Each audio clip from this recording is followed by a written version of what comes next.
Baik, selamat sore untuk anak didik kami sekalian. Kita masuk dalam bimbingan belajar untuk pembahasan soal-soal yang berhubungan dengan materi dan mata pelajaran IPS. Bimbingan belajar IPS kita ini akan membahas soal-soal yang sering muncul atau yang lebih dominan untuk dibahas dalam kegiatan-kegiatan untuk memilih sekolah-sekolah favorit ataupun sekolah-sekolah unggulan. Baik anak diri kami, semoga di sore hari ini kita sehat selalu dan terhindar dari rasa sakit dan tetap semangat. Baik anak didik kami yang di rumah yang mengikuti program bimbel untuk tingkat SMP sekolah kita, SMP swasta Santa Marita Rutung. Ini adalah pertemuan yang keempat. Kalau dari saya, ini pertemuan yang kedua. Pertemuan yang pertama dari Ibu YS, kedua dari saya, ketiga dari Ibu YS, keempat dari saya sendiri. Ya, jadi kita memasuki pertemuan bimbel dari mata pelajaran IPS yang keempat. Baik, mari kita coba melihat soal-soal ini. Sama-sama kita melihat. Pak Guru akan membaca dan kita akan memilih jawaban yang pas dan yang sebenarnya, dan mudah-mudahan ada juga soal-soal ini dalam bentuk pembahasannya, ya. Baik, yang pertama soal, jika pola musim di Indonesia tidak mengalami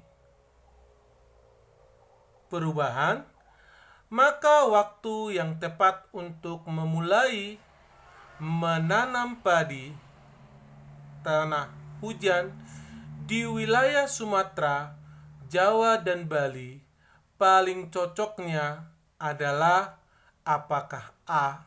bulan Juni, B. Agustus, C. November, D. Januari. Yang pastinya yang tepat adalah C, yaitu bulan November. Karena di bulan November itu biasanya berada posisi musim hujan turun mulai dari bulan Oktober sampai Maret.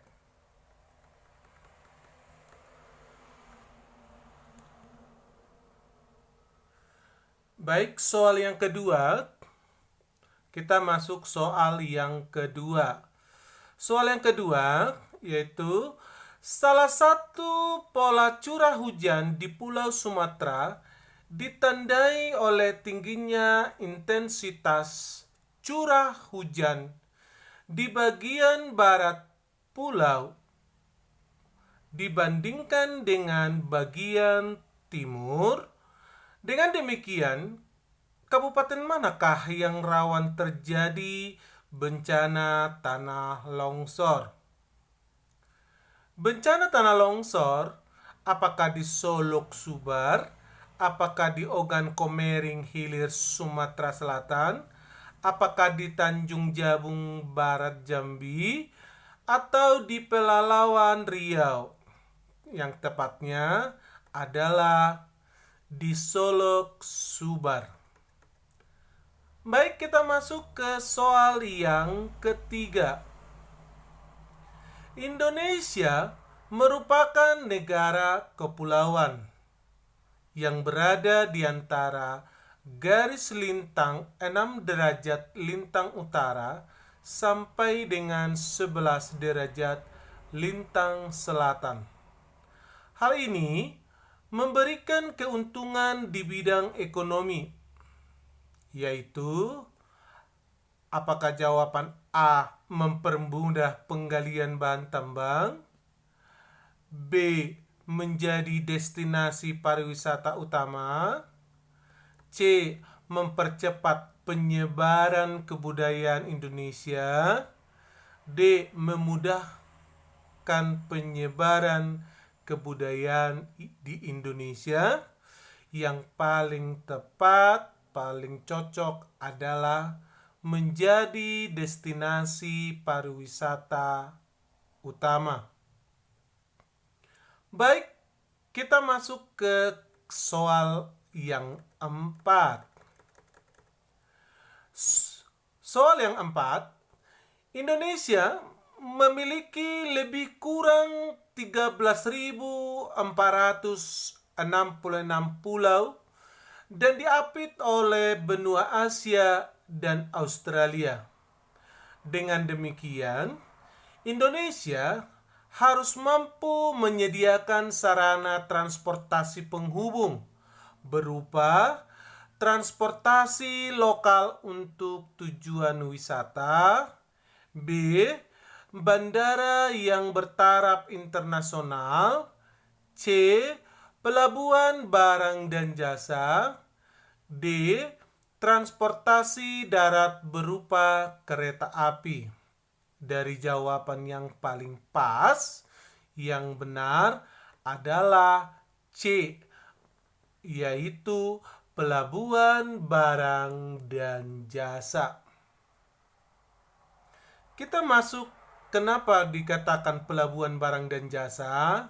Sebelum kita lanjut ke soal berikutnya, karena dengan pelabuhan barang dan jasa akan meningkatkan penghasilan negara dengan adanya penghubung untuk mempermudah melalui transaksi perdagangan internasional. Baik, kita masuk ke soal nomor 5.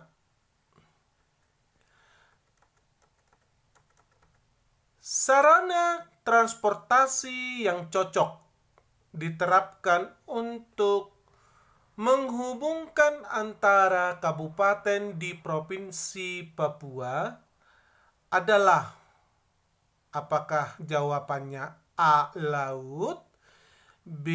darat, C. udara, D. sungai? Yang paling cocoknya jawabannya adalah C. udara. Alasannya, karena medan darat yang susah dilalui karena masih berupa hutan dan pegunungan. Masyarakat Papua akhirnya memilih untuk menggunakan jalur udara, menggunakan pesawat terbang. Baik anak didik kami, kita lanjut ke soal nomor 6 ya. Untuk soal nomor 6.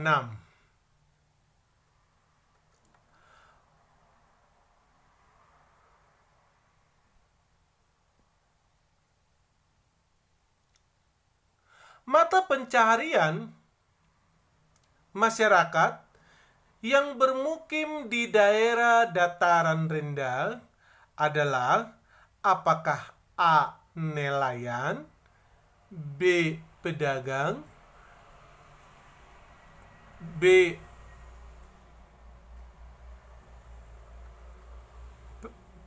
peladang, C. pedagang, D. petani? Jawaban yang cocok adalah A. nelayan.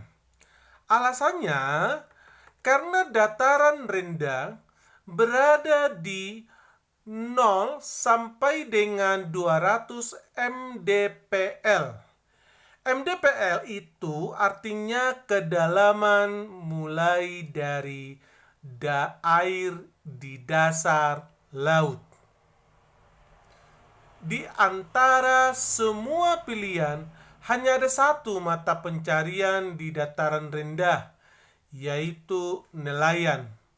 Peladangan, pedagang, dan petani itu biasanya kan di dataran tinggi. Baik, kita masuk ke soal nomor 7. Soal nomor 7. Perhatikan baik-baik. Dampak kehidupan sosial dan konfigurasi keagamaan permukaan bumi yang mengakibatkan terisolasinya wilayah adalah, kita lihat, apakah A. bermata pencarian petani dan kontrol sosial antar warga yang rendah, B. sistem kepemimpinan informasi dan tingkat pertumbuhan penduduk yang tinggi, C. mobilitas penduduk rendah dan sangat bergantung pada alam, D. kekeluargaan dan sangat terbuka dengan perubahan di daerah tertentu.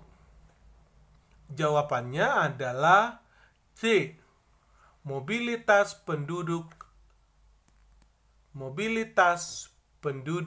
rendah dan sangat bergantung pada alam.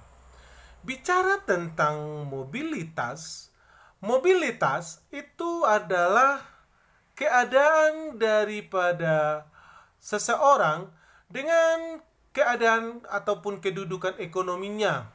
Apakah keadaan kedudukan ekonominya itu meningkat atau dalam pergerakannya setara atau menurun, ya. Jadi yang paling cocok jawabannya adalah mobilitas penduduk rendah dan sangat bergantung pada alam.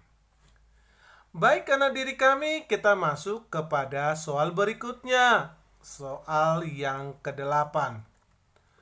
Berdasarkan karakter sejarah bumi, nenek moyang bangsa Indonesia diperkirakan mulai berkembang populasinya sejak masa, apakah di masa Kemejoikum, zaman Kuarter dan Kala Pletosen, atau B. Kenejoikum, Kuarter dan Kala Holosen, atau Mosozoikum, zaman Kuarten dan Kala Pleistocene, atau Mesozoikum, zaman Tertier Kala Holosen. Yang paling cocok berada pada populasi sejak masa Mesozoikum, zaman Kuarten dan Pleistocene. Baik, kita masuk ke soal berikutnya, yaitu soal nomor 9. Asal-usul nenek moyang bangsa Indonesia dari Sumatera. Pendapat tersebut dikemukakan oleh apakah A. M. Yamin, B. M. Ali, C. Hogen, D. Haken. Yang paling cocok, yang pas jawabannya adalah dikemukakan oleh B. M. Ali. Kita masuk ke soal nomor 10. Perahu bercadik merupakan tradisi nenek moyang bangsa Indonesia yang berasal dari apakah A. Campa, B. Yunan, C. India, D. Cina. Yang paling cocok itu berasal dari B.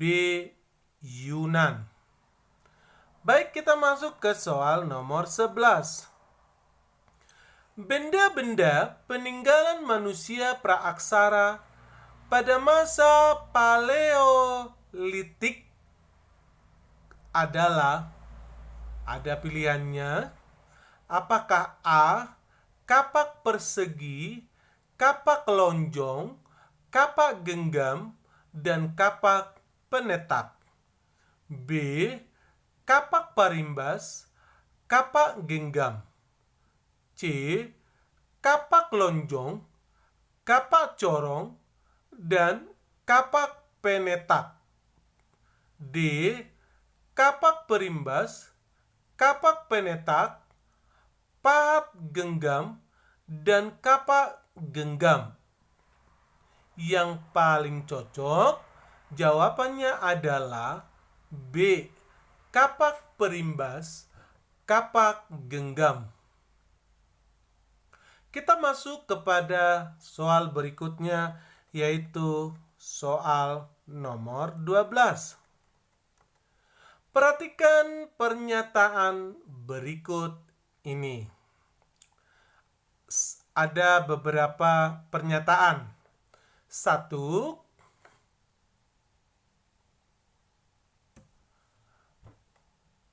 Bertani dengan sistem ladang berpindah. 2. Memerlukan pemukiman yang permanen. 3. Membuka lahan baru ketika kesuburan tanah menurun. 4. Mendirikan perkampungan di tepi sungai. 5. Mendirikan rumah sementara di dekat ladang. Yang menjadi pertanyaan dari pernyataan, manakah urutan yang paling tepat terkait dengan pola kehidupan masa bercocok tanam masyarakat pra-aksara? Apakah A. 4, ke-3, ke-5, ke-2, ke-1, atau B. 1, ke-5, ke-4, ke-3, ke-2, atau C. 1, 4, 3, 5, 2, atau D.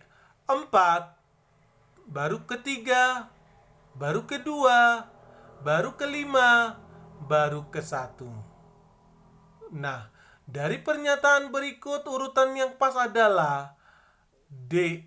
4, 3, 2, 5, dan 1. Baik, karena diri kami, kita masuk ke soal nomor 13. Sistem kasta dalam kehidupan sosial keagamaan masyarakat Indonesia pada masa Hindu didasarkan pada garis. Ada beberapa opsi pilihan. Apakah A. Keturunan yang teridentifikasi pada kewenangan masyarakat. B. Kebangsawan sebagaimana teridentifikasi dan status priyayi. C. Kekuasaan sebagaimana teridentifikasi pada silsilah para raja. D. Kekayaan yang teridentifikasi pada kekayaan raja atau bangsawan. Jawaban yang paling cocok adalah C. Kekuasaan sebagaimana teridentifikasi pada silsilah para raja. Baik, kita masuk ke soal yang ke-14. Perhatikan anak-anakku, tetap semangat.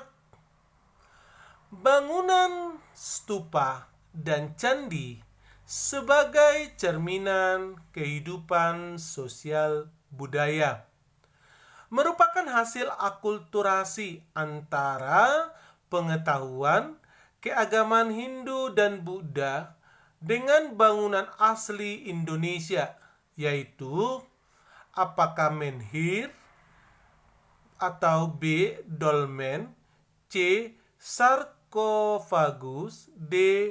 punden berundak. Jawaban yang paling cocok adalah D. punden berundak.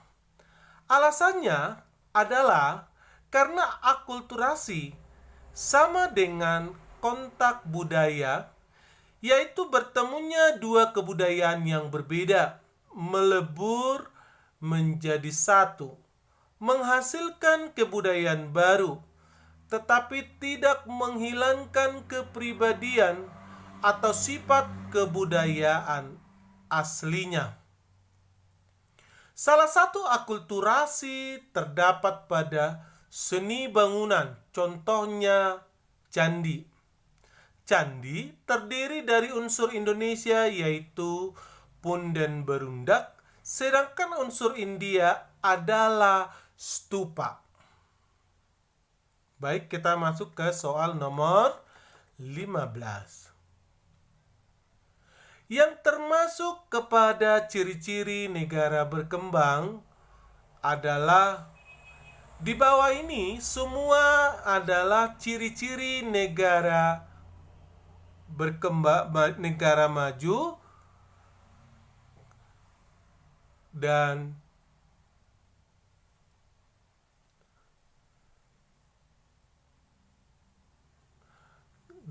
ada kata kecuali. Ciri-ciri negara berkembang kecuali tergantung pada keadaan alam, tingkat pendidikan tinggi, tingkat pendapatan tinggi, teknologi modern, dan pendapatan per kapita tinggi. Maka yang paling cocok adalah tergantung pada keadaan alam.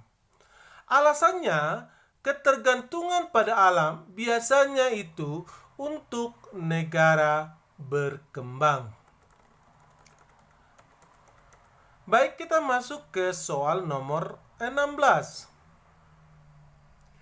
Peninggalan seni wayang kulit yang bertema hikayat para wali, ornamen Meru pada bangunan masjid, ragam hias, dan kesusastraan bernafaskan Islam di Indonesia merupakan bukti masuknya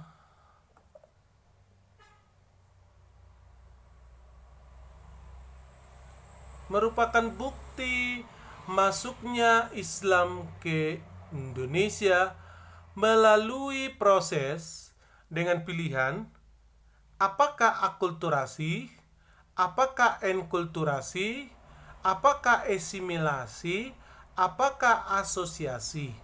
Yang paling cocok adalah asimilasi karena tidak mengubah budaya yang sudah ada. Baik, pertanyaan yang selanjutnya nomor 17. Masih semangat anak didik kami, kita membahas soal-soalnya ya. Nomor 17. Perbedaan motivasi kedatangan Portugis dan Spanyol dengan Belanda dan Inggris ke Indonesia terletak pada aspek apakah gospel, apakah gulden, apakah gold, atau glory. Jawabannya adalah gospel. Alasannya karena kalau Portugis dan Spanyol juga melaksanakan tugas suci menyebarkan agama Kristen di Indonesia. Tetapi kalau Belanda dan Inggris hanya glory dan gold. Glory dan gold itu adalah perebutan kekuasaan. Kita masuk ke soal nomor 18. Tanah yang digunakan untuk lokasi berdirinya pabrik dapat dikategorikan sebagai faktor produksi. Apakah modal? B. Apakah alam? C. Apakah tenaga? D. Apakah keahlian? Jawabannya yang paling tepat adalah B. Alasannya, faktor produksi alam adalah faktor penunjang kegiatan produksi yang tersedia di alam. Faktor ini meliputi tanah, air, hasil hutan, lautan, hasil laut, dan lain sebagainya. Barang-barang ini pun juga dapat memberikan nilai tambahan dari suatu barang atau jasa sehingga bisa disebut sebagai faktor produksi. Baik, kita masuk soal berikutnya, soal nomor 19 ya. Manakah barang-barang berikut yang menggunakan bahan baku dari sumber daya alam yang tidak dapat diperbaharui? Apakah A. meja kayu jati, B. air kemasan, C. perhiasan emas, D. komputer mini? Jawabannya yang paling tepat adalah C. perhiasan emas. Alasannya, emas adalah salah satu bahan baku sumber daya alam yang tidak dapat diperbaharui. Baik, soal yang selanjutnya, soal yang nomor 20 atau untuk bimbel kali ini soal yang terakhir. Cadangan sumber daya alam terbesar yang dimiliki Indonesia saat ini dan bisa digunakan untuk memenuhi keperluan bahan bakar adalah apakah A. nikel, apakah B. minyak bumi, apakah C. panas bumi, atau D. gas alat? Jawabannya yang tepat adalah C. panas bumi.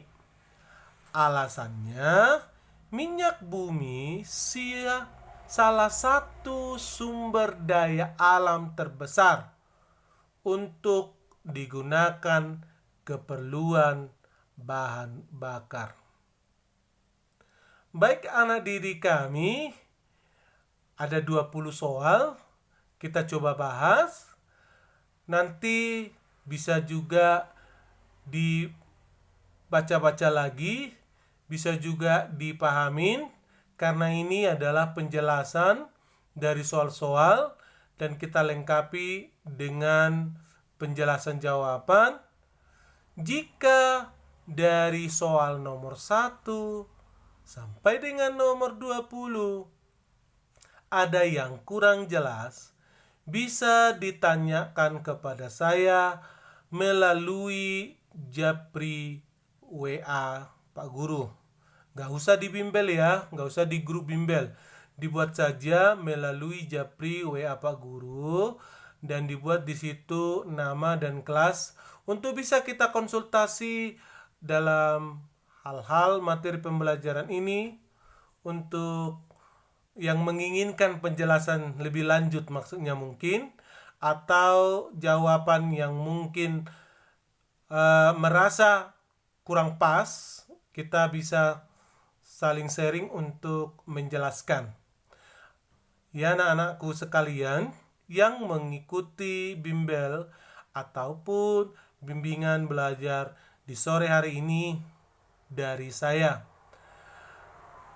Baik, akhir kata saya ucapkan semoga materi hari ini bermanfaat, materi hari ini bisa dipahami, dan materi hari ini bisa menjadi modal untuk ataupun menjadi sarana memotivasi untuk bisa mengikuti masuk ke sekolah-sekolah unggul, sekolah-sekolah favorit yang anak didik kami mau pilih. Baik, terima kasih untuk pertemuan kita di sore hari ini. Semoga sehat selalu, dijauhkan dari rasa sakit. Saya mengucapkan banyak terima kasih dari Pak R. Simanjuntak, Pak RSM, dan kita akan ketemu kembali dalam pertemuan kita akan kembali lagi dalam pertemuan bimbel selanjutnya di posisi roster ataupun jadwal dari saya.